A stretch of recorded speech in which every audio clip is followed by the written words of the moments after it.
Charlie Kirk was a tremendous friend of Israel. And he believed and discussed with me how to defend Israel, how to defend Western civilization. He actually wrote a detailed memorandum suggesting how we should do that. He saw our battle as a common one for our common values and our common freedom. He also believed in having free discourse. And he was I think, a great American patriot, a believer in the freedom and liberties that America gave to the world, and a believer in the common foundation of our civilization, which he attached to this city, this country, this land. He was struck down. I think the most important thing is to make sure that his legacy isn't struck down, that it continues to live. Now, some people are irreplaceable. Charlie was 31 years old. My own brother was 30 years old when he fell in the rescue of hostages in Entebbe. And, some of these people come once in a century. But it's their legacy that has to live on. So we're committed. I'm committed.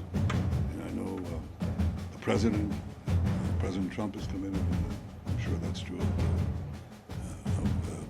Secretary of State Marco Rubio, to make sure that that legacy lives on. How to address the threats is what you're saying. How do you actually address the threats of the poisonous incitement of the people who don't believe in free speech, who believe in the imposition of their views on others, who speak of democracy but actually want to trample democracy into the dust? How to deal with that? I think it's a common problem. I think the world right now, the Western world, America, Israel, are being challenged by extraordinary violence from political opponents within the countries. Extraordinary violence.